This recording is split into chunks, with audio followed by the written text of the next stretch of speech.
I lost my son, that is the only thing. And he went for the good cause, that is another thing.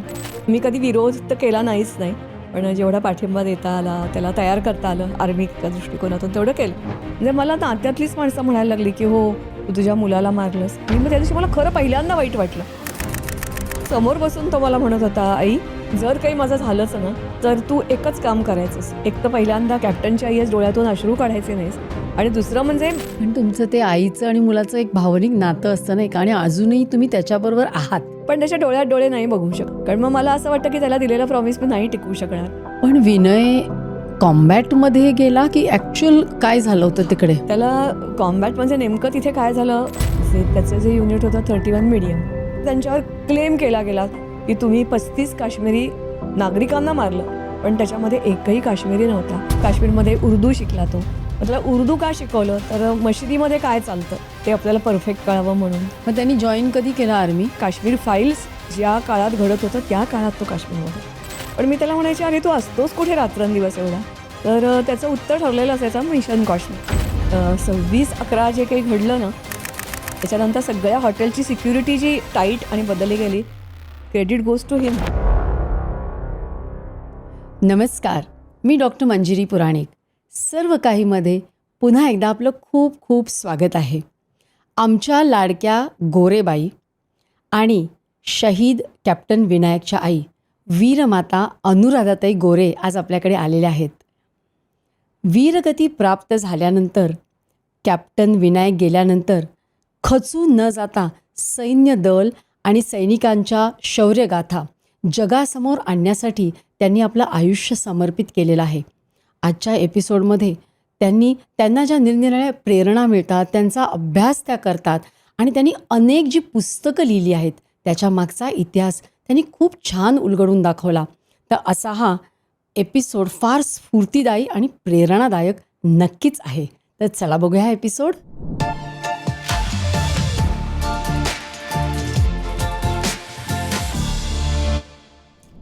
नमस्कार. आज तुम्हाला बघून ना मला खूप आनंद होतो आहे, कारण की कितीतरी वर्षापूर्वी, म्हणजे तुम्ही आम्हाला शाळेमधल्या गोरेबाई, आम्हाला तुम्ही इकॉनॉमिक्स शिकवायच्यात. तोच गोड आणि प्रसन्न चेहरा, तेच गोड हसू, आणि इतकं सुंदर तुमचं व्यक्तिमत्व जसंच्या तसं आहे. खूप छान वाटतंय. Thank आणि you. तुमचं सर्व काहीमध्ये खूप खूप स्वागत आहे. नमस्कार. मलाही तुला भेटून खूप बरं वाटलं. आणि फटकन खरं सांगू का, मला ती त्यावेळची युनिफॉर्ममधली 2 वेळा घातलेली अशी मला तू आठवलीस, आणि तुझा दादाही आठवला. तुम्ही दोघंही शाळेचे सगळ्यांचे आमच्या लाडके विद्यार्थी होतात. छान वाटलं नाही इतक्या वर्षांनी अगदी भेटून? खरंच खूप बरं वाटलं. खरंच खूप बरं वाटलं. मी तुमच्याबद्दल ऐकत होते, वाचत होते, आणि असं वाटायचं की आपल्या बाई, या गोरेबाई, आता बाई कसं म्हणायचं नाही का. आणि मग ती बातमी कळली कॅप्टन विनायकची, आणि मिशन काश्मीरमध्ये जे काही घडलं, तर त्याबद्दल सांगाल का? मला एका वीरमातेकडनं ऐकायचं आहे की त्यांनी हे सगळं कसं घडलं, आणि तुम्ही किती धैर्याने हा प्रसंग कसा झेललात? खरं तर मिशन काश्मीर हा त्यांनी कॉइन केलेला शब्द आहे. म्हणजे आपण आत्ता जो वेगळ्या अर्थाने वापरतो तो हा गोष्ट वेगळी. त्याला आवड होती लहानपणापासून, आणि घरून मी कधी विरोध तर केला नाहीच नाही, पण जेवढा पाठिंबा देता आला, त्याला तयार करता आलं आर्मीच्या दृष्टिकोनातून, तेवढं केलं. आणि त्याच्यानंतर त्याची मोस्ट ऑफ द 10 इयर ही काश्मीरमध्ये गेली. पण ही वॉज व्हेरी हॅपी. खरं तर तो अत्यंत टर्मॉईलचा सगळा काळ होता, कारण भारत सरकार मानायलाच तयार नव्हती की परदेशी मर्सनरीज तिथे आलेले आहेत, असं सगळं चाललेलं आहे. म्हणजे चरारे शरीफ, हजरत बल, या सगळ्या घटना, आणि सरकारतर्फे नकार, आणि काश्मीरमध्ये खूप फटीरदावाद सगळा पसरवला होता. त्या काळामध्ये तो काश्मीरमध्ये होता. आणि गंमत म्हणजे तेव्हा अशी एक मुवमेंट सुरू होती की तिथले जी पीसफुल विलेजेस आहेत, जिथे हिंदू मेजॉरिटी आहे, त्या लोकांना स्ट्रॉंग आणि सेल्फ सफिशियंट करायचं गावावर हल्ला झाला तर. आणि मग ह्या सगळं हे मला नंतर कळत गेलं. पण त्यावेळेला जेव्हा तो सुट्टीवर यायचा ना, तेव्हा मला असं वाटायचं अरे एवढ्या सुट्टीवर आला आहे तर घरी थांबेल, काहीतरी करेल. पण तसं तो काहीच करायचा नाही. तो सारखा बाहेर असायचा. फक्त 2दा तो, म्हणजे 2 वेळेला तो घरी राहायचा प्रयत्न करायचा. एक तर मला शाळेत सोडायला जाताना स्कूटरवरून, खरं तर शाळा किती जवळ आहे ना आपली तरी, आणि मग संध्याकाळच्या वेळेला सकाळी नाही जमलं तर, कारण मला कॉफी आवडते, तो अशी आमच्या इथे जी बाहेर हे होती, गार्डन होती, त्या उंबरठ्यावर बसून माझी वाट बघत असायचा आणि कॉफी मस्तपैकी गरम करून द्यायचा. पण मी त्याला म्हणायचे, अरे तू असतोस कुठे रात्रंदिवस एवढा? तर त्याचं उत्तर ठरलेलं असायचं, मिशन काश्मीर. म्हणजे नेमकं काय करतो हे मला कळलं जेव्हा तो गेल्यानंतर माझ्याकडे मोठी मोठी लोकं यायला लागली तेव्हा. म्हणजे काश्मीरमध्ये काय चाललं आहे, सरकार तर क्लिअर करत नाही आहे, पण तिथली रियालिटी खूप वेगळी होती. सगळे हिंदू, म्हणजे मला वाटते काश्मीर फाईल्स ज्या काळात घडत होतं त्या काळात तो काश्मीरमध्ये होता. ते सगळं तो अनुभवत होता. तिथल्या जळलेल्या बागा, तिथल्या हत्या, हे सगळं तो बघत होता. आणि सगळ्यात आश्चर्याची गोष्ट म्हणजे अशा अनेक घटना आहेत की नंतर कोणाकोणाकडून कळत गेल्या. म्हणजे उदाहरणार्थ त्याचीच युनिट त्यांच्या हातून असं त्यांच्यावर क्लेम केला गेला, पार्लमेंटमध्ये तो विषय गाजला की तुम्ही 35 काश्मीरी नागरिकांना मारलं, पण त्याच्यामध्ये एकही काश्मीरी नव्हता, सगळे फॉरेनर्स, मर्सनरी होते. तर हा जो सगळा भाग आहे ना, तो आम्हाला जेव्हा कळत गेला तेव्हा आम्हाला कळलं की अरे किती डिफिकल्ट याच्यामध्ये तो राहत होता. पण इथे आल्यानंतर मोठमोठ्या लोकांना भेटणं, काश्मीरमध्ये काय चाललं याची आणखीन काय करत होता मला माहिती नाही, पण तो त्यांनी कॉईन केलेला शब्द, नाही नाही तू काही असं काही नाही गं, मी मिशन काश्मीरवर आहे, मी सुट्टीवर कुठं आहे, हा मिशन काश्मीर. आणि हे जेव्हा घडलं तेव्हा तो फोटो मला नंतर मिळाला, त्याच्यानंतर जो पोस्टेड झाला होता त्यांनी मला तो पाठवला. त्या फोटोमध्ये तो जिथे बसला आहे तो आणि त्याचे जे कोणी सरदारजी, जे त्याचं जे युनिट होतं 31 मीडियम गनमेन, सगळे मिनिमम उंची 6.2, पंजाबी सगळे असे मस्तपैकी बसला आहे तो भारत, आणि जे आकाश दिसतं आहे ते पाकिस्तानचं, असं त्यांनी मला थोडक्यात त्याचं वर्णन केलं. वेगवेगळं म्हणजे काश्मीरमध्ये उर्दू शिकला तो, कारण तो दिसायला म्हणजे जे नाक, डोळे अप्रतिम, म्हणजे डोळे तर वेध घेणारे. मग त्याला उर्दू का शिकवलं, तर मशिदीमध्ये काय चालतं ते आपल्याला परफेक्ट कळावं म्हणून. मग तो जनरल पद्मनाभन त्यांचा तो ADC होता. सो असं सगळं होतं. तर मग तो जो एक्झॅक्ट जेव्हा तो प्रसंग घडला, तो तुम्हाला तेव्हा कळला का? किंवा तो आधी त्यांनी घरी आला होता का? तो काही कल्पना मिळाली होती का तुम्हाला? खरं सांगू, त्याच्याच बाबतीत असं नाही, पण असं का होतं मला माहिती नाही.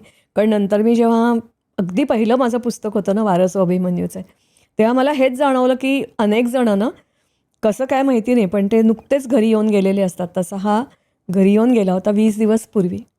बरं, तेव्हा असं काही म्हणजे कल्पना बिलकुल नव्हती. नाही, कल्पना त्याला असणार. कारण त्या दिवशी माझ्या मुलीचा नेमका तेव्हा असं अचानक लग्न ठरलं. तो साखरपुड्याला आम्हाला कल्पनाही नाही की तो येईल असं. आणि मग त्या दिवशी तो संध्याकाळी असं मला आमच्या घरात असं गोल टेबल होतं तेव्हा जेवणाचं, त्याच्यासमोर बसून तो मला म्हणत होता, आई जर काही माझं झालंच ना, तर तू एकच काम करायचंस. एक तर पहिल्यांदा कॅप्टनच्या आईस डोळ्यातून अश्रू काढायचे नाहीस, आणि दुसरं म्हणजे मला जिवंतपणे मिळालं वेल अँड गुड, नाहीतर मला जे अवॉर्ड मिळेल ते तू घ्यायला जायचंस. म्हणजे त्याला असं का वाटत होतं मला माहिती नाही. आणि तो जेव्हा गेला, म्हणजे मला असा नक्की समज आहे की त्याच वेळेला ती घटना घडत असणार. मी स्वप्नात एक त्या दिवशी बघितलं की मी पांढरी साडी नेसली आहे, खूप मोठं ग्राउंड आहे आणि मी अवॉर्ड घ्यायला जाते. म्हणजे इतकं की मी हे बाहेर TV बघत होते, मी त्यांना हलवलं गदा गदा गदा, अरे स्वप्नात पण मी असं का बघितलं. आणि दुसऱ्या दिवशी जेव्हा मला फोन आला आणि नंतर त्याचं जे मला डेथ सर्टिफिकेट मिळालं, तेव्हा त्याच्यात 30 बरोबर वेळ आहे, 10:36. म्हणजे मला माहिती नाही की how to link it, but it happens. म्हणजे गॉड इज ग्रेट आपण म्हणतो ना, म्हणजे माझा देवावर विश्वास होता, तो अशा घटनेनंतर आणखीन वाढत गेला. म्हणजे लोकांची दृष्टिकोनच खूप वेगळा असतो. म्हणजे मला नात्यातलीच माणसं म्हणायला लागली की हो तू तुझ्या मुलाला मारलंस, आणि मग त्या दिवशी मला खरं पहिल्यांदा वाईट वाटलं. खरं तर काय, त्याच्यानंतर माझ्याकडे खूप लोक आले, माझं विश्वास सगळं बदलून गेलं. पण त्या रात्री परत मी अनुभवलं, आमच्याकडे असे हातवाले कोच आहेत, तर त्याच्यावर मी अशी बसले होते शांतपणे. मी खरं शांत बसणारी बाई कधीच नाही, काहीतरी माझी ॲक्टिव्हिटी सुरू असते. आणि बघता बघता मला असा दुपारच्या वेळेला डोळा लागला आणि तो माझ्या त्या हातावरच्या त्या ह्याच्यावर येऊन बसला आणि माझ्या असे ह्याच्याभोवती हात टाकून मला म्हणतो, अगं तू वेडी की काय आई. आय फेल्ट नॉट ओन्ली त्याचे शब्द ऐकले नाहीत, त्याचा तो फुटबॉल हॉकी खेळायचा, तुलाही माहिती आहे, तर तो घामाचा खास वास जो येतो तो मी अनुभवला. जे ह्याचा अर्थ त्याचा आत्मा घोटाळत होता कुठेतरी. आणि अजूनही मी तेच अनुभवते की जेव्हा कोणती डिफिकल्टी असते ना, कोणत्या ना कोणत्या रूपात मला देव भेटतो. मग तो कधी रिक्षावाला असेल, कधी एखादा कलेक्टर असेल, कधी एखादा पोलीस असेल, किंवा कधी कोणीही असू शकेल. पण जेव्हा मला असं वाटतं की अरे आत्ता मला मदतीची गरज आहे, तेव्हा आयदर विनय किंवा विनयचे बाबा त्यांना पाठवतात, एवढं नक्की. पण विनय कॉम्बॅटमध्ये गेला की ॲक्च्युअल काय झालं होतं तिकडे? त्याला कॉम्बॅट म्हणजे नेमकं तिथे काय झालं खूप त्याच्याबद्दल दुमत आहेत. कारण ही बातमी भारतात कळायच्या अगोदर सौदी अरेबियामध्ये कळली, एक्झॅक्ट कुठे म्हणजे ते झालं? दुबईमध्ये घडली. एक्झॅक्टली जागा आपल्यालाही सांगता येणार नाही, पण it was in the Kashmir. त्याची बॉडी तिथून श्रीनगरला आणेपर्यंत 24 तास मोडले. इतकी ती जागा दूर होती म्हणा किंवा आणखीन काही असेल म्हणा, हेलिकॉप्टर पडलं काही का असेना, पण त्याला तिथे गनशॉट पण नाही म्हणत, लांब रेंजवरून जी येणारी. पंजाबमध्ये जी बातमी पोचली ती आणखीन वेगळी होती. ते आमच्यासमोर जे पंजाबी राहतात ते सांगत होते की अभी चंदीगड यहाँ पे ढेर के ढेर लगे हुए हैं. मग ते पण सत्य मानायचं, कारण ते समोरून सांगतायत ना आपल्याला. जी बॉडी विनयला घेऊन आली तीच त्याच्यामध्ये आणखीन एक बॉडी होती. It went to Bangalore. पण बँगलोरमध्ये मुंबई खूप वेगळी आहे. जे आपण म्हणतो ना शिवाजी महाराजांचा वारसा अजून आहे, पण बँगलोरला ती बॉडी गेली, कोणाची होती काय होती माझ्या बहिणीला कधीच काही कळलं नाही. म्हणजे सो सिक्रेटिव्ह गव्हर्नमेंट त्यावेळेला आपलं होतं. त्यामुळे नक्की काय झालं असेल एक्झॅक्टली, फक्त मी एवढंच म्हटलं की तो म्हणजे डेथ सर्टिफिकेटवर जे दिलेलं असतं कारण बॅटल कॅज्युअलिटी असं त्याच्यात, म्हणजे याचा आता काही ना काहीतरी चकमक घडली. आणि काय घडली, कशी घडली, डिटेल्स आणि मला विचारावंसंही वाटत नाही. I lost my son, that is the only thing.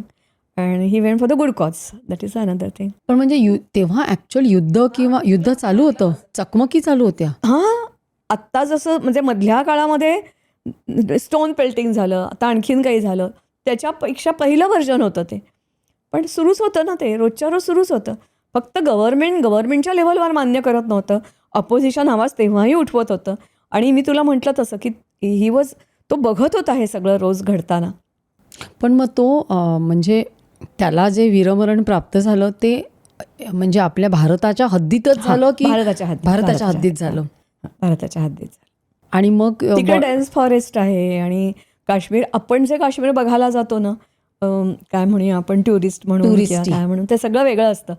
Actually जे काश्मीर आहे ते टोटली खूप जंगलं आणि तिथली माणसं म्हणजे अनबिलिव्हेबल कोणत्या अर्थी म्हणते मी की त्यांच्यावर विश्वास कधीच ठेवू नये. It is a reality. त्यामुळे खूप सगळं अनंतनाग आणि कुपवाडा हा जो भाग आहे ना, तो सगळा म्हणजे पूर्वी तर तो प्रो पाकिस्तानच होता, अजूनही तसंच आहे. त्याच्यात आता काही फरक पडला असला 370, पण मला त्याच्यावर विश्वास नाही. पण असाच सगळा भाग आहे तो. कारण मुंबईमध्ये जवळजवळ आपले एक 25 ते 30 असेच वीर आहेत की those who have lost the life in Kashmir. त्यांच्यापैकी बरेचसे सगळे कुपवाडामध्ये गेलेले आहेत.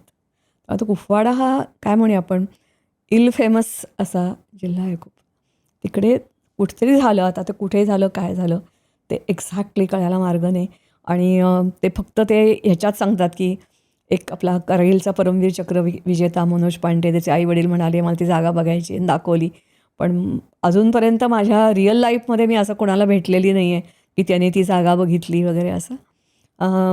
काश्मीरमध्ये पण जम्मू काश्मीर हेरिटेज ग्रुप त्यांनी मला आपलं मेंबर करून घेतलं आहे. काश्मीरची काही लोकं माझ्या संपर्कात आहेत, कारण त्यांना खूप ग्रेट वाटलं की आमच्या काश्मीरसाठी तुमच्या मुलांनी, म्हणून ते अजूनही माझ्याकडे येतात जातात. पण त्या जागेवर जाणं it is not possible for me up to now. याच्या पुढे मला माहिती नाही काय होईल ते. म्हणजे तुम्हाला असं आर्मी नेऊन दाखवत नाही, कारण प्रत्येकाला असं वाटतं ना की नाही, पण का आपण आग्रह धरायचा? कारण द नेशन इज ऑलवेज तुमचं, आपण म्हणतो ना राष्ट्रप्रथम. काय फरक पडला? मी तिथे गेले, बघितलं नाही बघितलं, काय फरक पडला? हां, ऑपरेशन पराक्रममध्ये जे लोक गेले ना, ते राजस्थानचं वाळवंट त्या भागातल्या लोकांना, काही जणांना संधी मिळाली, कारण that is a peace zone. Kashmir हे पीस झोन नाही आहे ना. पण अजूनही इतकी वर्ष उलटून, किती 22-24 किती वर्ष झाली? मी तुला खरं सांगू का, काश्मीरच्यावर आपण कधीतरी एकदम वेगळा टॉपिक बोलता येईल. कारण हा काश्मीर तुला मला माहिती असलेला. गेली काही वर्ष मी फॉरगॉटन किंग्स आणि किंगडम्स ह्याच्यावर काम करते. म्हणजे आपण नेहमी जे ऐकतो की आम्हाला इतिहास शाळेत जो शिकला तो चुकीचा, अर्धवट असा सगळा शिकवला गेला. आणि मला वाटते करोनाच्या अगोदर मी सुरुवात केली आणि करोनाच्या काळामध्ये मला वेळ मिळाला हे सगळं करायला. एकूण मला सुरुवातीला मला असं म्हणतो ना अंधारात चाच पडत असतो ना, तशी मी होते. मग मला कुठेतरी डायरेक्शन मिळाली, कारण so many army officers they are in touch with me. आणि ते मला पण आंटी म्हणजे आत्ताच परवा ओम जहांगीर येऊन गेला, असं कोण ना कोण येत असतं जात असतं. वेटरन कर्नल होते, तर ते म्हणतात आय एम रिअल राजपुतानी आणि लढाऊ आहे. तर त्यांनी मला मग काही नावं दिली आणि तो जो माझा प्रवास सुरू झाला आणि त्याच्यामधून मी जो काश्मीरचा इतिहास शिकले ना, तो टोटली वेगळा आहे. म्हणजे त्याच्यावर एकदा आपण एक वेगळा हवं तर एपिसोड करूया, की आम्हाला काश्मीर म्हणजे काय खरं तर माहितीच नाही. Kashmir was never own by the Mughals, never. आता ते जे काही टिमटिम करतात तसं काहीच नव्हतं. Kota Rani was the last Hindu queen आणि ती त्यावेळच्या शारदा विद्यापीठाची ग्रॅज्युएट होती. म्हणजे आपले सगळे भ्रमनिरास होतात काश्मीरबद्दल. काश्मीर कधी जिंकलेलं नाही आणि मग काश्मीर कधी ते पादाक्रांत केलं आणि काय झालं, हा सगळा खूप वेगळा आहे. पण काश्मीर तसं नाही आहे. काश्मीर सगळे जे घुसखोर आज जे आहे ना, ते काश्मीरीमध्ये घुसखोरी तेव्हापासून सुरू झालेली आहे आणि सगळे इथे आश्रयाला आलेले त्यांनी काश्मीर बळकावलेलं आहे. आणि आत्ता जे आपण ऐकतो सरतनसेजुदा, त्या काळापासून ती लोकं ऐकत आहेत. एकतर इथे राहायचं असेल तर कन्व्हर्ट व्हा, नाहीतर मरायला तयार व्हा किंवा व्हॅली सोडून जा. हे 3 ऑप्शन आत्तापासून नव्हे, हे जवळजवळ 1300-1400-1500 तेव्हापासूनच हे सुरू आहे. आता खूप वेगळं आहे. आपण त्याच्यावर कधीतरी मागवून बोलूया. म्हणजे तेच मला कधी कधी कळत नाही की तो आपलाच पूर्वी हिस्सा होता आणि तो आपल्याला मिळावा म्हणून आपणच लढतो आणि आपणच त्याच्यामध्ये जीव आपला जातो. तर हे कुठेतरी थोडंसं वेगळंच आहे नाही का? खूप खूप वेगळं आहे आणि त्याला अनेक कारणं आहेत. म्हणजे आपले पॉलिटिशियन पण जबाबदार तेवढेच आहेत. खूप खूप वेगळा विषय आहे, पण तो खूप खरंच म्हणजे आपण कधीतरी समजून घेऊया सावकाश. नक्की नक्की.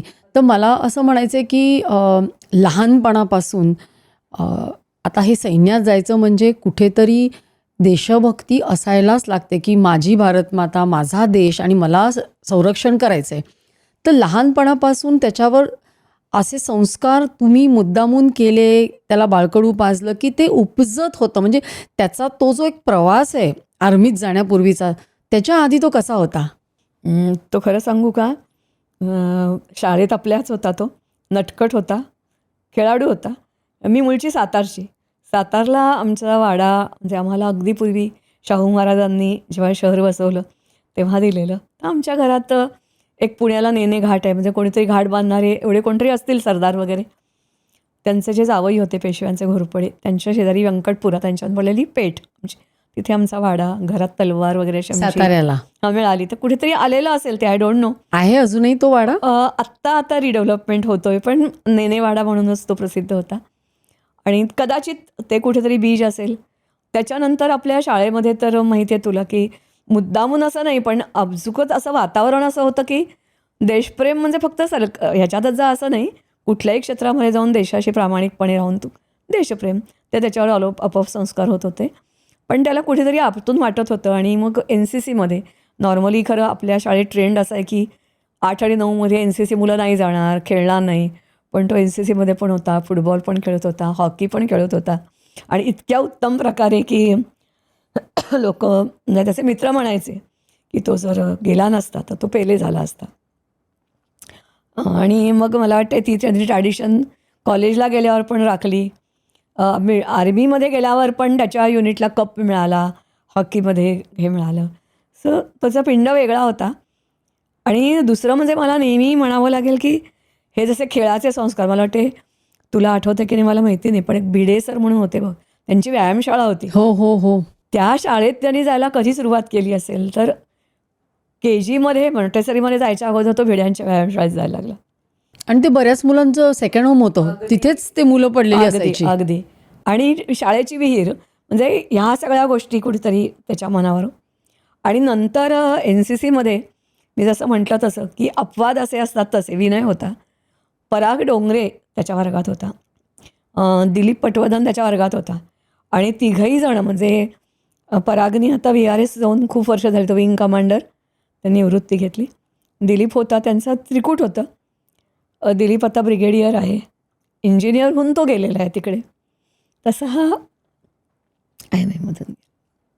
मग तो जॉईन त्यांनी कधी केला आर्मी? खेळताना पण तो तेच म्हणायचा की इतर लोक खेळतात, फिजिकली खेळतात, मी डोक्याने खेळतो, कारण मी पालेश्वरचा 10-8चा विद्यार्थी आहे. अरे वा, केवढा अभिमान होता. मग त्यांनी जॉईन कधी केला आर्मी?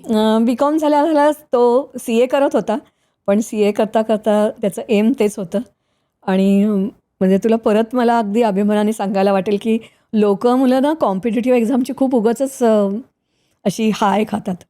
पण वाचन, बातम्या ऐकणं, प्रचंड वाचन.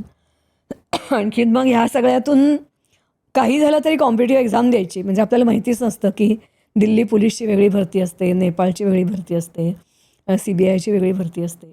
अशा अनेक त्यांनी शोधून काढलं होतं आणि अशा तो 9 परीक्षा कॉम्पिटिटिव्ह एक्झाम एकदम देत होता.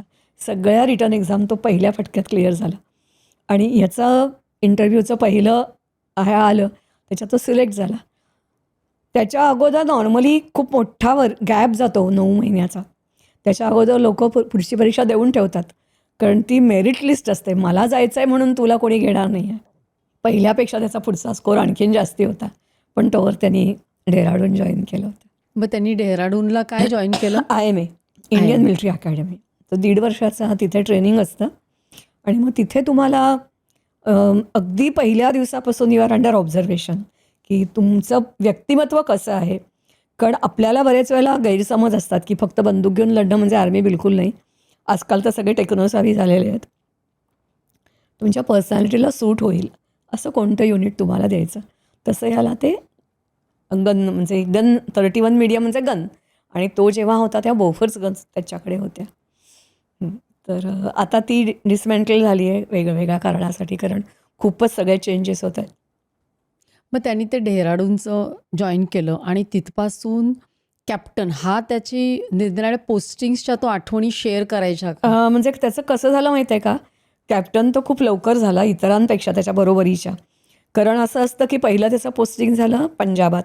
तेव्हा पंजाब धुमसत होता, म्हणजे खलिस्तान आणि ब्ल्यू स्टार ऑपरेशन सगळं माहिती आहे. त्याच्यानंतर नाशिकला 6 महिने आला आणि मग तो जो थेट गेला तो काश्मीरला. जेव्हा तुम्ही फील्ड पोस्टिंगमध्ये असता म्हणजे त्यावेळेला रँकिंग थोडं आणखीन वेगळं होतं. म्हणजे पहिल्यांदा सेकंड लेफ्टनंट मग असं करत मग ते मधली एक पद गाळून एकदम त्याला कॅप्टन हे मिळालं. त्यामुळे तो 3 वर्षाच्या आतच कॅप्टन झाला तिथे. मग तिथल्या काही तो आठवणी सांगायचा का, शेअर करायचा का? फारसं नाही. फक्त एक मला आठवतंय की तेव्हा ना तो एक रोझा नावाचा चित्रपट निघाला होता आणि आपल्या शाळेत त्या म्हामरेबाई म्हणून एक होती, आठवत असेल इतिहास शिकवणारे. तर त्या मला म्हणाल्या, अगो तुझा मुलगा आला ना सुट्टीला, ती आण बरं का फिल्म. तेव्हा ते घरी TV वर वगैरे आपण लावायचो ना सगळं, आत्तासारखं नव्हतं तसं. ते आम्ही ते आणलं आणि तो पिक्चर बघितल्यानंतर हा अर्धवट टाकून निघून गेला. तो म्हणाला, ह्यांनी जे दाखवलं आहे ना आत्ता की त्या बायकोला सोडवण्यासाठी हे सगळं, हे म्हणे परत पुढे घडत राहील. जे फिल्म वर्ल्ड ज्या बॉलिवूड जे आहे ते कसं आहे, तर आणि खरोखरीच तसं तर मग त्या मुक्ती त्यांच्या मुलीला पळवलं गेलं, हा सगळा पुढचा इतिहास घडला. दुसरी एक गोष्ट की तो तिरंगा झेंडा त्याला पेटवलं गेलं, तो लोळतोय, ते त्याला बिलकुल आवडलं नव्हतं. दुसरी गोष्ट आणखीन त्यावेळेला एक होतं की इंडियन एक्सप्रेसमध्ये एक कोणीतरी होतं आणि ते इनसाईड स्टोरी ऑफ काश्मीर असं काहीतरी लिहायचं. ते त्यांनी 2-3 आर्टिकल्स वाचली आणि म्हणाला, ही बाई बोगस काहीतरी चुकीचं लिहिते आहे. उदाहरणार्थ असंही तेव्हा रूमर्स उठवल्या जायच्या की आर्मीची लोकं तिथल्या बायकांवर अत्याचार करतात, अमुक करतात, तमुक करतात. पण त्या सगळं खोट्या बातम्या. म्हणजे आत्ता जसं आपण म्हणतो ना, वेगवेगळ्या प्रोपोगंडा वॉर जे आहे त्याचा तो सगळा प्रकार होता. तो म्हणाला, असं शक्यच नाही, जर आम्ही त्या भागात गेलो तर आम्हाला जिवंत ते लोकं सोडणार नाहीत. जिवंत सोडूनच द्या, पण आमचं काय झालं हे पण लोकांना कळू शकणार नाही. आणि मग त्यांनी तो असं, मला आठवतं की तो इंडियन एक्सप्रेस असा चुरगळा करून फेकून दिला आणि म्हणाला, उद्यापासून इंडियन एक्सप्रेस बंद. असं खोट्या बातम्या, खोटी काश्मीरबद्दल इन्फॉर्मेशन आणि लोकांना दिशाभूल करणारी माहिती, तो पेपर आपल्या घरात येता कामा नये. खरं तर तो अरुण शौरी जेव्हा होते ना त्यावेळेला तो त्यांचे ते अग्रलेखासाठी म्हणून आम्ही तो घेत असू आणि त्यांचं इंग्लिश खूप छान असायचं आणि त्याचं इंग्लिश चांगलं झाल्याचं कारण तो ते अग्रलेख त्याचे बाबा त्याला रोज लिहून काढायला लावायचे. पण तेव्हापासून आमच्या घरात आम्ही इंडियन एक्सप्रेस बंद केला. एवढं खरं म्हणालं, नाही हा पेपर सगळं खोटं छापतो, ह्या पाकिस्तानी आहे की भारतीय आहे. त्याच्या वडिलांचा ह्याच्यामध्ये किती प्रभाव होता त्याच्या डिसिजनमध्ये किंवा त्याच्या अपब्रिंगिंगमध्ये? खरं पाहायला गेलं तर मला असं वाटतं की त्याला जी बुद्धिमत्ता म्हणतात ना, अतिशय शार्प, ती त्याला बाबांकडून मिळाली. कारण त्याचे बाबा पण गोल्ड मेडलिस्ट होते आणि ऑल इंडियामध्ये त्यांना मेरिट मिळालं होतं आणि खूप हुशार होते. दुसरी गोष्ट म्हणजे मुलं जेव्हा वाढीच्या काळामध्ये होती तेव्हा हे मर्चंट बँकिंग किंवा इकॉनॉमी ओपन झाली होती. तर मग काही वेळेला आता असंही असायचं ना, फिरती खूप करायला लागायची. नंतरच्या काळामध्ये मग ते सिक युनिट्स रिवाईव्ह करण्यासाठी मग त्याच्यामध्ये ह्यांना काम करायला लागायचं. पण जेव्हा ते कुठे असायचं तेव्हा ते रोज रोज म्हणजे रोज रात्री झोपण्याच्या अगोदर आम्ही सगळे एकत्र बसलो की लोकमान्य टिळकांचं गीतारहस्य त्याच्यातलं एक एक गोष्ट छोटं छोटं वाचायचं. म्हणजे मला वाटते हे सगळे अप्रत्यक्ष संस्कार असतात ना ते. त्यांनी त्याला कधी विरोधही केला नाही. पण ते मला म्हणायचे, बघ तू त्याला डोक्यावर चढवतीस ना, हे काय नेहमी आपलं घरात होतं तसं, हे काय बरोबर नाही हां. पण गेल्यानंतर आम्हाला सगळ्यांनाच खूप आनंद झाला. आणि मला वाटते तो गेल्यावर आई म्हणून माझी प्रतिक्रिया वेगळी होती, बाबा म्हणून त्यांची प्रतिक्रिया वेगळी होती. म्हणजे पुरुष बोलून नाही दाखवत ना, पण त्यांचं ते शांत राहणं आणि अ, मला असं वाटतं की नंतरच्या काळात ते थोडेसे खचत गेले नंतर. म्हणजे दो ही वॉज कीपिंग बिझी, कारण यांना जेवढं शेअर मार्केटचं नॉलेज होतं आणि त्याला नो पॅरलल, त्यामुळे ते बिझी ठेवायचे शेअर ब्रोकरकडे स्वतः चार्ट काढणं हे करणं. पण एकूण त्यांचा अबोल स्वभाव, कारण हुशार अत्यंत असल्यामुळे ते आणखीन मग अंतर्मुख झाले. आणि माझं उलटं झालं की मी लोक मला म्हणजे कोणी मॅडम म्हणायचं, कोणी बाई म्हणायचं, कोणी आणखीन काय, कोणी आई. आणि मग लोकांनी बोलवायला सुरुवात केली. माझा मी खरं सांगू का, आत्ता मी हे जे सगळं बडबडते आहे ना, हा काश्मीर काय की लढाई काय किंवा निरनिराळी, जसं काश्मीरची लढाई आहे तशी नॉर्थ ईस्टमध्ये काय घडतं किंवा 47ची लढाई, मला वाटतं 71च्या लढाईवर पण मी पुस्तक लिहिलं आहे, 65च्या लढाई, किंवा ज्याला आपण म्हणतो वुंडेड सोल्जर्स फॅमिली, ह्या सगळ्याचा जो अभ्यास माझा जो सुरू झाला ना, तो गेल्यानंतर सुरू झाला.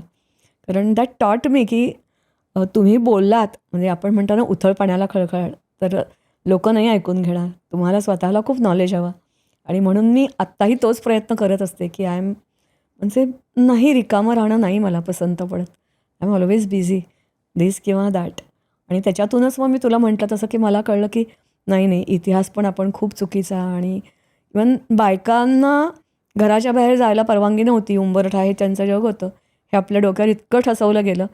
पण मी आत्ता ज्या लेडी वॉरियर्स म्हणते मी स्वातंत्र्याच्या पूर्वीच्या, त्याच्यामध्ये मला 143 मिळाल्या की those who have not only fought the wars, Muhammad घोरीचा पराभव करणाऱ्या, औरंगजेबाचा पराभव करणाऱ्या, अकबराचा पराभव, जहांगीरचा पराभव करणाऱ्या स्त्रिया आहेत आपल्याकडे.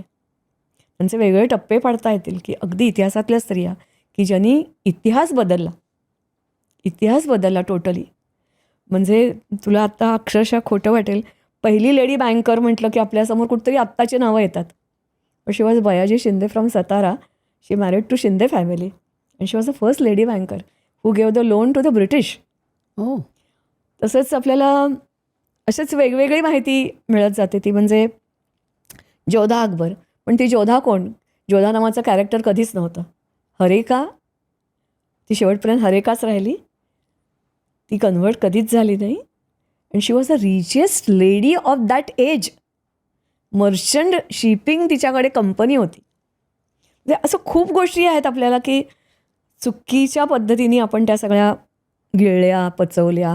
आणि आता रिअलाईज आपल्याला होतं की नाही, हे जग वेगळं आहे खूप, आणि होतं. आणि मला आता असं वाटतं की तो गोल्डन एज आपण ज्याला म्हणतो ना, ते जर यायला हवं असेल ना, तर we should know what was the golden age. म्हणजे असं म्हणतात की दक्षिणेमधल्या नॉट ओन्ली विजयनगर साम्राज्य, काकतीय घराणं, अशा अनेक घराण्यामध्ये परदेशी लोकांनी असं वर्णन करून ठेवलं आहे की जसं आमच्याकडे भाजी विकली जाते, मांसळी विकली जाते ना, तसं या भारतीय मार्केटमध्ये सोनं, पोळं, मोती हे विकले जातात. एवढा रिच. किंवा मथुरा, त्याचं जर प्राचीन वर्णन ऐकलं मोहम्मद घोरींनी पाडण्याच्या अगोदरचं, तर तिथली दरवाजे चंदनाचे होते, सोन्याचे होते, चांदीचे होते. आणि ते देऊळ दिल्लीतून दिसायचं, एवढं उंच होतं. ते असं खूप सगळं वेगवेगळं. मला वाटतं नालंदा विद्यापीठाच्या आत्ता नवीन त्यांनी केलं, पण नालंदा विद्यापीठाच्या पूर्वीची प्राचीन शारदा विद्यापीठ, that was the top most. पण ते आता पाकिस्तानामध्ये गेलं आणि आम्ही ते घालवलं, कारण ते अगदी जवळ आहे असं. आता ते विद्यापीठ नाहीच आहे, मंदिर तिथे फक्त शिल्लक आहे. तेव्हा खूप आपलं म्हणजे सगळं कला सगळ्याच बाबतीमध्ये. तुम्ही खूप सारी पुस्तकं लिहिली आहेत ना, तर ते मला असं वाटतं एक सियाचेनचं लिहिलं आहे आणि कारगिलबद्दल लिहिलं आहे. तर त्याच्याबद्दल सांगा ना, कारण एक पुस्तक लिहायचं साधं 100 पानाचं तरी एवढा रिसर्च करायला लागतो आणि नवीन नवीन आणि तुमचा रिसर्च मला माहिती आहे एकदम सायंटिफिक, म्हणजे मी खरं सांगू, सायंटिफिक म्हणण्यापेक्षा जसं वर्गात आपण उभं राहायचं असलं ना, की आपण तयारी केली नसली ना, की आपल्याला जे मला माझा पहिला तास नेहमी आठवतो बरं का. कधी होता की कोणत्या वर्षी होता तो? कारण आम्हाला तर तुम्ही आणि बाई म्हणून खूप आवडायचात. आणि म्हणजे अजूनही मी सांगते, तुम्ही तो एकदा आम्हाला इकॉनॉमिक्समधला लॉ ऑफ डिमिनिशिंग युटिलिटी शिकवलेला. बस माझ्या अख्ख्या पुस्तकातलं अजूनही फक्त तोच लक्षात राहिला आहे केवळ तुमच्यामुळे. आणि मला वाटतं तो लॉ अजूनही असेल ना. माणसांची पण युटिलिटी कमी कमी होते होत जाते. आणि गोष्टींची पण होते. त्यामुळे असा एक त्यावेळेला तुमचा तास म्हणजे असा म्हणतात ना फ्रेश ब्रेथ असा वाटायचा आम्हाला. त्यामुळे तुम्ही रिसर्च म्हणजे करणार. तुम्ही असताना मग मी इकॉनॉमिक्स शिकवत होते. नंतर मग जेव्हा 86 मध्ये कॉम्प्युटर्स आले तेव्हा कॉम्प्युटर लिटरसी प्रोजेक्ट, तर मग मी ते शिकवायला लागले. What ever it may be. पण पहिला मला अनुभव होता की पहिला जेव्हा माझा तास होता ना, म्हणजे सहस्रबुद्धे सरांनी मला बोलावलं आणि सांगितलं, नाही सुरुवात कर. अरे सुरुवात करा आजपासून, म्हणजे काय करायचं. कारण मी B.Ed नव्हतं केलं आणि तो फडके उद्योग मंदिरवाला फडके, त्याचा तो वर्ग अतिशय उन्हाळ. आणि ऑफ तास लावला मला. तुला सांगायलाच नको, ऑफ तासाला मुलं मी इकडे वळले, अरे गप्प बसा, की तो इकडे मुलं गप्पा. त्याच्यानंतर दुसरा तास होता तो 8 नंतरचा मला अनुभव असा आला की मनोज भाटोडेकरचा तो वर्ग होता, एवढं मला आठवतं आहे. आणि आधी तर इंग्लिशमध्ये बोलायचं होतं, इकॉनॉमी शिकवायचं होतं. आणि मी जी काय तयारी करून गेले होते ती संपली सगळी. आणि त्याच वेळेला GBSची शाळा आपल्याबरोबर समोर होती बघ. आणि GBSला मधली सुट्टी आपल्या आधी व्हायची. ती मधली सुट्टी झाली आणि मी मुलांना विचारलं, का रे मधली सुट्टी झाली का? मुलं शांतपणे मला म्हणाली, हो. मी डावीकडे उजवीकडे कुठे बघितलं नाही. 9मधून 9च्या वर्गावरून मी खालती जिना उतरायला, जिन्यात सर कुठे चाललात? तास संपला, मधली सुट्टी झाली. मी आजूबाजूला बघते तर का. तर त्या गोष्टींनी मला शिकवलं की तुला जर 5 मिनटं बोलायचं असेल ना, तुझ्याकडे 50 मिनटाची तयारी पाहिजे. आणि आत्तासुद्धा मी जेव्हा व्हिडिओ करते किंवा पुस्तक लिहिते तेव्हा मी असं बघते की नाही each every look and corner. म्हणजे हल्ली मी आता झाडांवर जेव्हा करते ना, मग त्यांची शास्त्रीय माहिती, फुलांचं वर्णन, पानांचं वर्णन, त्याच्यावर काही कविता आहेत का, त्याच्यावर काही गीतं लिहिलं गेली आहेत का, त्याचं आणि देवांचा काही संबंध सांग. कारण प्रत्येक देव, नक्षत्राला देव आहे, याला देव, खूप वेगळं आहे ते जग सगळं. तर ते सगळं जेव्हा मी करते ना तेव्हा माझं समाधान होतं. मग मी लिहायला किंवा व्हिडिओ करायला बसते. तर माझं पहिलं पुस्तक होतं ते वारसो अभिमन्यूचे हे होतं, मुंबईतले मारटियस. आणि ते सुद्धा मला ग्रंथालीचे आभार मानले पाहिजेत, कारण ग्रंथालीने मला लिहितं केलं. मी बोलत असताना त्यांनी एक चेंबूरला साहित्य संमेलन वगैरे होतं, तेव्हा गांगल मला म्हणाले, अहो तुम्ही इतकं छान म्हणण्याशिवाय ते वेगळं बोलताय, लिहित का नाही. तर मग ते मुंबईतले मार्टिनने 15 दिवसामध्ये ती कॉपी पहिली संपली. आणि मग मला उत्साह आला. तू सियाचीनचं म्हणालीस ते खूप नंतर मी लिहिलं, पण आजकाल कुठेही मी गेले ना तरी सियाचीन वाचलं नाही असा माणूस तिथले म्हणजे कोण ना कोणतरी भेटतंच. त्याचं आता याच्यावर पण आपण ऑडिओ बुक पण त्याचं तयार केलं आहे, सिलेक्टेड गोष्टी घेऊन त्याच्यातल्या. आणि अशी बरीच पुस्तकं, 33 पुस्तकं आत्तापर्यंत लिहिली. आता लेडी वॉरियर्सचा मी जो उल्लेख केला ते आता DTP आपलाच एक स्टुडंट आहे, त्यांनी केलेलं आहे. ते आता 15 ऑगस्टपर्यंत प्रकाशित होईल. नंतर Hindu temples and what happen to them, मला मराठीमध्ये लिटरेचर नाही मिळालं, मग मी इंग्लिशमधून बरीच पुस्तकं मागवली आणि त्याच्यावर काम सुरू आहे. आणि मधल्या काळामध्ये आता हे वृक्षांच्या मागे लागले, कारण मी कधी शेतकरी हा माझा म्हणजे धर्म नाही, पिंड नाही, मी कधी झाड लावलेलं नाही. पण सरकारच्या तर्फे मला विनेच्यासाठी लँड मिळाली आहे. आणि मग ती आता लँड आहे, पण नुसती आहे असं नव्हे, तर ती शेतीसाठी मिळाली आहे. मग शेती करायची म्हणजे काय. आणि म्हणून मग जसं मी शेतकी कॉलेजला गेले नाही ना, मग व्हिडिओज रोज मी 1 तासभर ऐकते की ज्याच्यातून मला शेतीचं ज्ञान मिळेल. आणि त्याच्यातून मग ही वृक्षांची संकल्पना निघाली की आजचा शेतकरी तोट्यात का असतो, आत्महत्या का करतो, मग तो फक्त पश्चिम महाराष्ट्रामध्ये जास्ती का होतात, इतर ठिकाणच्या का नाही, इतर ठिकाणी कोण कोण काय काय प्रयोग करत आहे. परत एकदा ऋषी शेती किंवा ओरिजिनल शेती म्हणजे काय, तर मला काय करायचं आहे. कारण now I have enough for my self, I have to give it back to the society. कशा प्रकारे, जसं हे पुस्तक लिहून लोकांना ज्ञान देणं ही giving back to the society आहे, तसं या बाबतीत सुद्धा मी तिथे जे आत्तापर्यंत 300 वृक्ष लावलेत, आज 200 आले असतील, पण त्या 300 वृक्षापैकी तुला शहरात आढळणारे असे कोणते वृक्ष आढळणार नाहीत. जंगलामध्ये जे हिरडा असेल, बेडा असेल, मोहोळ असेल, मोह असेल, असे सगळे वृक्ष तिथे लावलेत. कारण त्याच्यापासून उत्पन्न किती मिळेल त्याच्याशी मला फारशी चिंता नाही. देवराई तिथे तयार होणार आहे, नक्षत्रवन तयार होणार आहे. So I am the different from other farmers. So my farm should be also different. That is the concept. देवराई म्हणजे काय? देवराई म्हणजे वेदकाळापासून ह्याचा उल्लेख आहे. प्रत्येक गावामध्ये अशी एक वन असतं, ते ह्युमन टचपेक्षा फ्री असते टोटली. मग तिथे झाडं आपली आपण वाढतात, नॅचरली उगवतात आणि त्याच्यामध्ये बायोडायव्हर्सिटी, इकॉनॉमिक्स त्याच्यावर बसलेलं आहे. आजूबाजूचे लोक तिथे एक ज्याला दगडाचा देव म्हणतात तो तिथे आणतात आणि अतिशय डेन्स फॉरेस्ट असतं ते. कारण माणसाला तिथे हे नाही, म्हणजे वावर त्याचा नाही. वैदू जातात औषध गोळा करण्यासाठी आणि अशी भरपूर डेन्स फॉरेस्ट पूर्वी होती. आता संख्या घटली तरीसुद्धा एकट्या महाराष्ट्रामध्ये जवळजवळ आत्ताच लेटेस्ट इन्फॉर्मेशनप्रमाणे कमी जास्ती असू शकतील, कारण लेटेस्ट म्हटलं तरी ती जवळजवळ 3,900 देवराया अजून आहेत. एकट्या सिंधुदुर्ग जिल्ह्यामध्ये जवळजवळ 1,600 देवराया आहेत. तर आता एक ग्रीन थंब नावाचे, म्हणजे एक लेफ्टनंट कर्नल सुरेश पाटील, तर त्यांची माझी एका दरबारात भेट झाली आणि ते फॉरेस्ट डिपार्टमेंटमध्ये होते आणि 71च्या युद्धामध्ये ते अचानक वाचले. मग त्यांनी ठरवलं की माझं आयुष्याचं ध्येय काय असेल, म्हणून मग त्यांनी ती संकल्पना सुरू केली. आता ते बरंच काम करत आहेत. तर त्यांच्याकडे ती रोपं फुकट देतात 193 प्रकारची, जवळजवळ 556. पण त्याचा आकार, कोणतं झाड कुठे लावायचं, कसं लावायचं, त्याचा तक्ता, ते सगळं दिलेलं असतं आणि त्याप्रमाणे ती रचना करणं. आणि त्याच्यामध्ये मी तुला म्हटलं तसं की शहरातले वृक्ष नाही मिळणार, पण परंपरागत ज्याला देवाचं महत्त्व आहे, म्हणजे कदंब आहे. कदंबामध्ये असं म्हणतात की गरुड त्याच्यावर बसला आणि अमृताचे थेंब त्याच्यावर पडले, त्यामुळे त्याचं पाणी गोळा केलं जातं उत्तर प्रदेश. पण ते पाणी लोक पितात, कारण त्याच्यामधून आपल्याला दीर्घायुष्य मिळतं. किंवा वडाचं झाड आहे, बेलाचं झाड आहे. त्या बेलाच्या झाडामध्ये तर कुठची देवी कुठे वास करते, ब्रह्मा मुळामध्ये असतो, मधल्या गावामध्ये विष्णू असतो आणि वर शंकर आणि पार्वती राहत असतात. कोणत्या दिवशी असं ते बऱ्याचशा सगळ्या गोष्टी त्याप्रमाणे तरी ते असं नकाशा वगैरे करून देतात. तर तिथे ती देवराई पण मी बनवणार आहे. शहरातल्या लोकांना देवरे, आता तुला जसा प्रश्न पडला ना तसा अनेकांना असू शकेल. मग येऊन बघा तरी तुम्हाला जागा नाही आहे ना, येऊन बघा तुम्ही, अशी ती संकल्पना आहे. आणि म्हणजे हे एकदमच वेगळं नाही का? म्हणजे तुम्ही एकीकडे देवराई वाढवताय, एकीकडे तुम्ही आपल्या भारताचा इतिहास, लेडी वॉरियर्स असं सगळं करताय. तर मग आणखीन तुम्ही, मला असं वाटतं, वुंडेड सोल्जर्स किंवा शहीद जे झालेले आहेत, तर त्यांच्यासाठी काय कार्य करताय तुम्ही? खरं तर मी त्यांच्यासाठी कार्य काहीच करत आहे असं नाही मला वाटत आहे, पण त्यांना प्रकाशात आणायचं काम मी करते.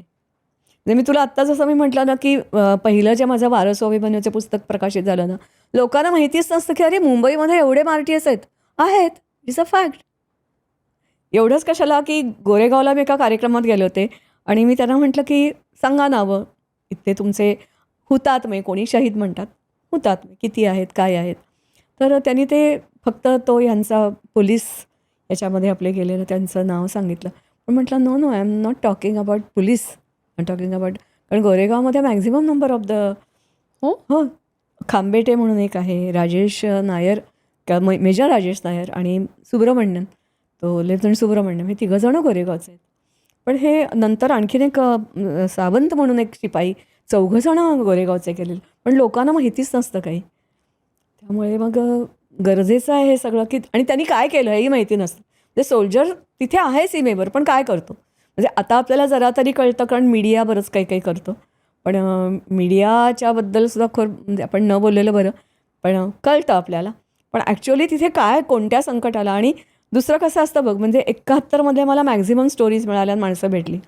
पण 71चं युद्ध कसं होतं की जगामध्ये इतिहास घडवणारं ते युद्ध आहे. केवळ 13 दिवसात इतिहासही बदलला आणि भूगोलही बदलला. बांगलादेशही मुक्त केला आणि इकडेही आपण मुसंडी मारली होती. थोडासा वेळ मिळाला असता, केला नसता आपण शस्त्रसंधी, तर पाकिस्तान आपल्या ताब्यात आलं असतं. इतका मोठा पराक्रम आपण केलेला आहे.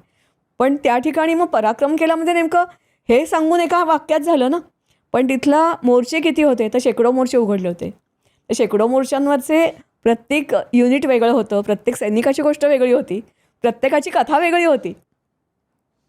त्यामुळे ह्या ज्या कथा आहेत ना, त्या मी त्यांना जाऊन भेटते. म्हणजे आता थोडंसं जरा प्रमाण कमी झालं, गेले म्हणजे मी ह्या इतिहासाच्या मागे लागल्यानंतर. पण मी अशापैकी ज्यांच्याबद्दल मी लिहिलं आहे ना, त्यांना मी भेटले, लिहिलं, लिहून झालं, त्यांना पाठवलं. कारण दे आर अलाईव्ह ना. त्यामुळे असं नको व्हायला की त्याच्यात काही चूक राहिली. म्हणजे उदाहरणार्थ सियाचीनवर मी जेव्हा लिहित होते, तेव्हा आता त्यांनी पण कुलकर्णी म्हणून आहेत, त्यांनी पण पुस्तक लिहिलं. पण he was in charge of the operation. तर त्यांच्याकडे त्यांनी मला 5 वेळा एडिट करायला लावलं. मी केलं. का बरं? चुकीचं माझ्या हातून काही जायला नको. तर एवढी काळजी घेते आणि लोकांना माहितीच नसतं काय होत आहे ते. खरंच काही माहिती नसतं की आपला एक म्हणजे ज्याला काय म्हणूया आपण वरवरचा असा एक हे बघत असतो. आईसबर्ग कसं असतं तेवढं पण आपल्याला माहिती नसते. तर ती लोकांच्या समोर मी पराक्रम आणायचा प्रयत्न करते. म्हणजे युद्धांची पुस्तकं ही बाजूला ठेवून दे.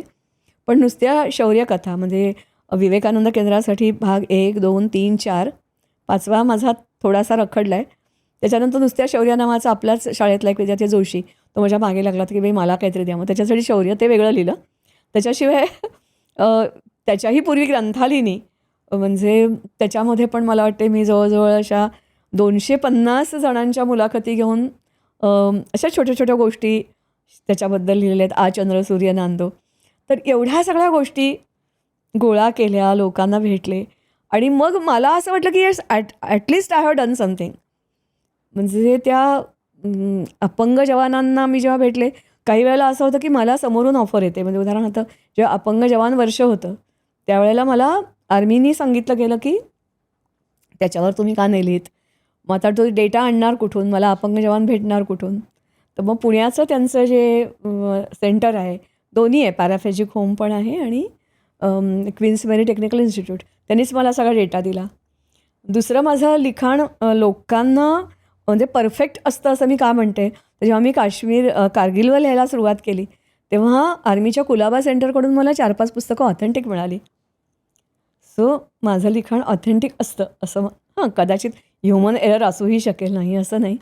पण कारण ते रिसर्च बेस असतं ना पूर्ण सर्वांगीण अभ्यास करून लोकांच्या मुलाखती घेऊन तुम्ही ते लिहिलेलं आहे ना. किंवा ही पुस्तकं त्यांच्याकडून मला आली ना, म्हणजे ती कोणाची, तर त्याच्यामुळे मला ती जास्ती ऑथेंटिक वाटतात की अरे कुलाब्यांनी मला पाठवून दिली घरी, त्यांची गाडी आली होती, त्या व्हॅनमधून माझ्याकडून अधिकारी घेऊन ते हे आला.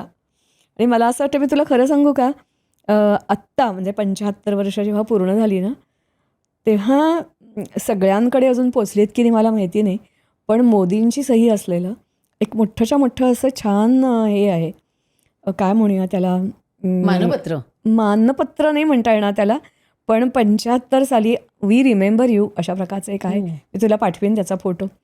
तर ते जे आहे ते घेऊन दिल्लीवरून इथे आलं आणि इथून ते माझ्या घरी आलं. ते बघितल्यानंतर मला असं वाटलं की अरे विनयला जाऊन तर किती वर्ष झाली, 33 वर्ष झाली, आणखीनही काही वर्ष होतील, पण नेशन विल नेव्हर फॉरगेट. मी आज गेले तर उद्या मला कोणी विचारणार नाही, विसरून जातील. आणि मग असं झालं की वाटतं की नाही त्याचा सॅक्रिफाईस आहे, इट इज वर्थ. म्हणजे मला ते बघून असं भरून आलं की अरे दिल्लीनी लक्षात ठेवणं इट इज क्वाईट. पण आजच्या या स्पर्धात्मक युगामध्ये ना सगळे लोक आपल्या करिअरच्या म्हणजे जिथे जास्त पैसे मिळतील अशा ठिकाणी नोकरी जिथे तुला अडवू जरा, हो, why can't be the career in the army. आजकाल पगार एवढे कमी नाहीत, हा एक भाग. दुसरी गोष्ट अशी आहे की तुम्हाला जेव्हा तुम्ही रिटायर होता तेव्हा तुमचं वय किती असतं? काही जणांचं 35, काही जणांचं 40, काही जणांचं 45. So you can start your new career. आणि मला आता असं वाटते की अनेक जण म्हणजे नेव्ही आणि एअरफोर्समधले ते तर म्हणजे तुला वाटवेबाई नक्कीच माहिती आहेत, त्यांची मुलगीही माहिती आहे. तिचा नवरा जे युनिट सांभाळतो he was the only Maharashtra म्हणजे आपल्या शाळेतला मुलगा की जो डायरेक्ट डेहराडूनला 6वीपासून निवडला गेला. प्रत्येक स्टेटमधला एकच निवडला जातो, तसा तो निवडला गेला होता. आणि आता त्याचं जे युनिट आहे ना ते 100% एक्सपोर्ट युनिट आहे. After retirement he has done it. असे एक नाही असंख्य जण तुला सांगता येतील की दे स्टार्ट देअर. म्हणजे मध्ये एक असंच आमचं संमेलन होतं, तर त्याच्यामध्ये ते म्हणाले मॅडम तुम्ही आता असं एक पुस्तक लिहा की रिकामा झालेला सोल्जर किंवा अधिकारी काय करतो. लोकांचा जो गैरसमज आहे ना तो हाणून पाडा तुम्ही.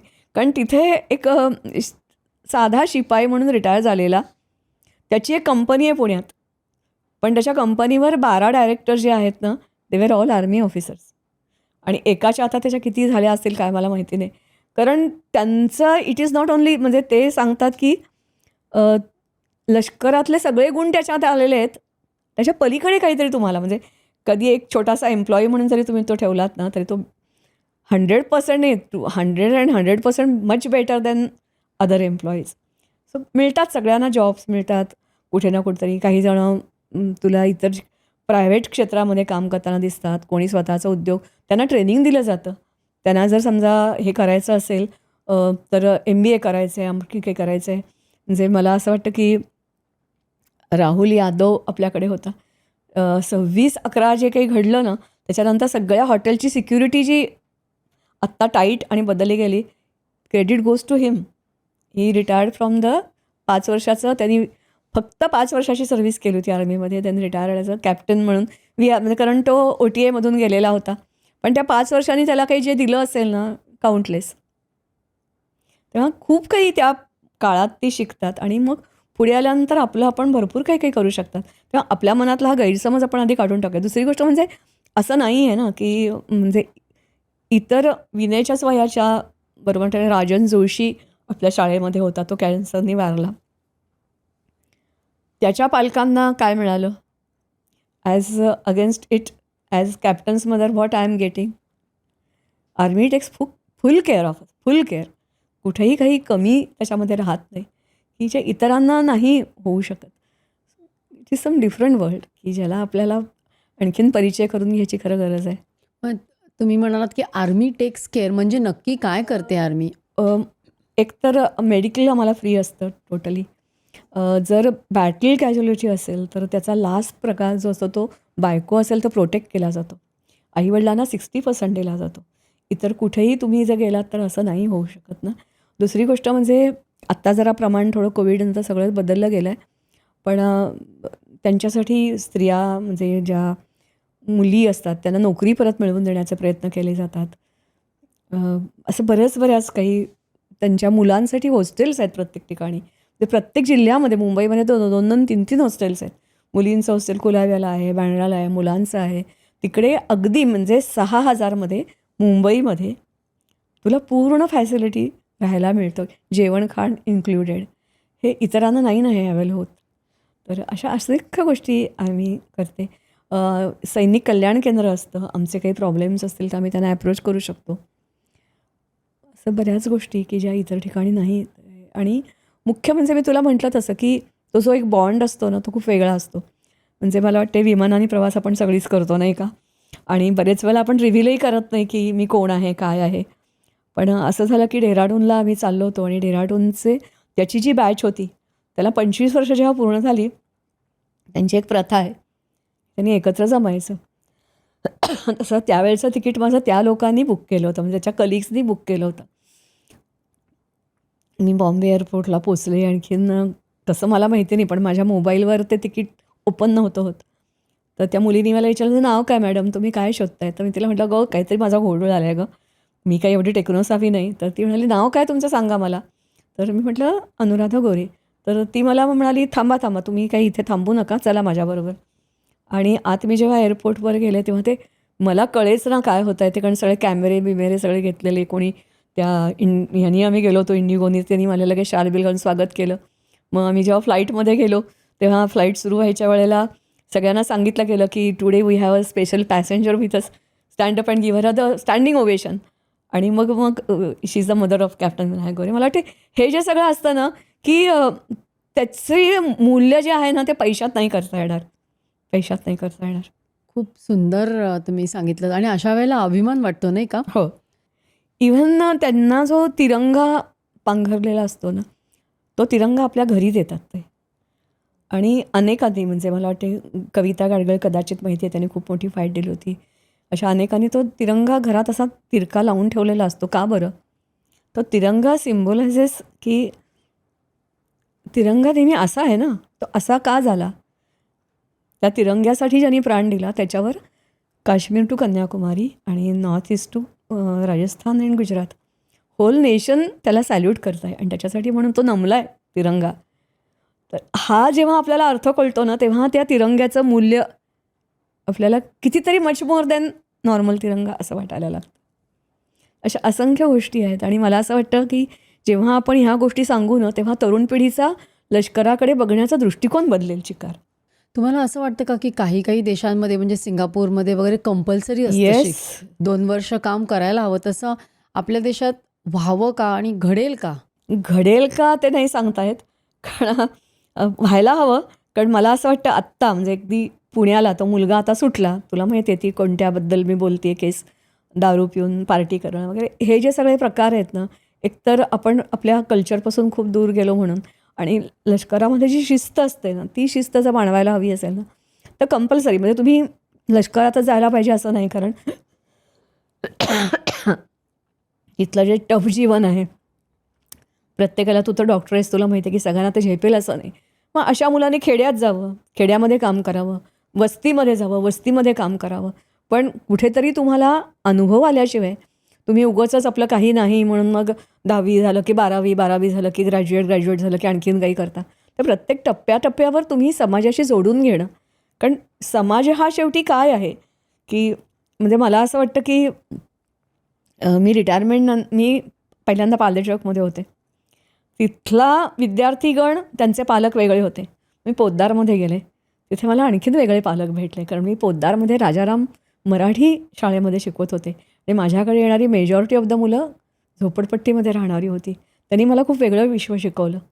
तिथून मग मी रिटायर झाल्यानंतर मग मी पहिल्यांदा परांजपेमध्ये बॉटम 30 मुलं घेतली.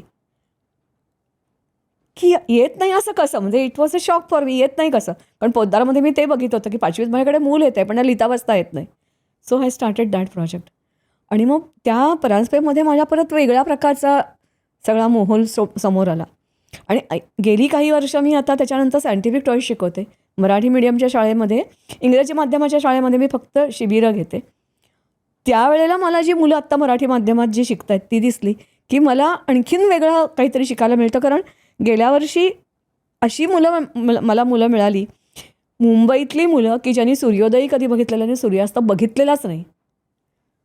जे आश्चर्य आहे ना, की कारण सूर्योदय व्हायच्या नंतर ते उठतात, सूर्यास्त होतो तेव्हा ते एक तर शाळेत असतात किंवा घर अशा ठिकाणी असतं की त्यांना सूर्य कधी उगवतानाही दिसत नाही, मावळतानाही दिसत नाही.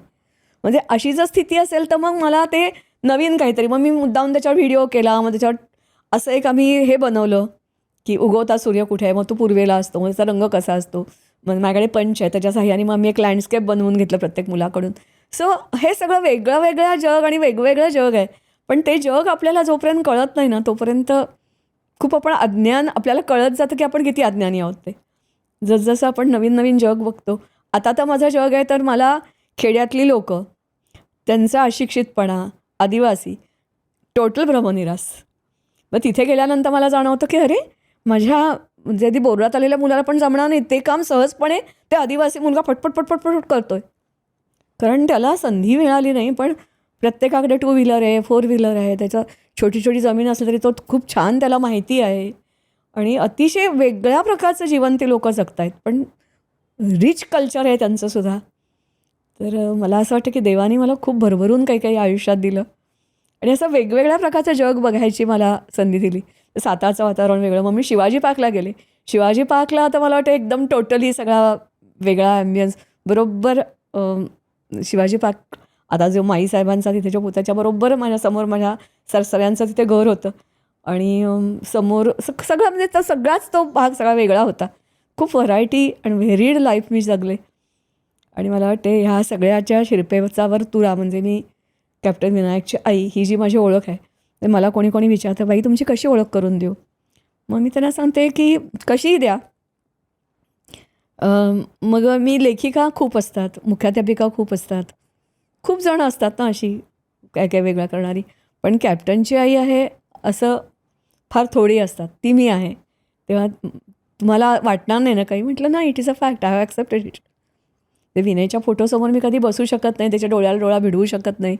मला आपलं उगाचच वाटतं की तो फोटो पण वाढला आहे आता. म्हणजे आत्ताच त्याच्या एक श्रीराम नावाचा एक त्याचा मित्र आहे, म्हणजे मित्र म्हणण्याच्या IMAचा पोस्टमेट आहे.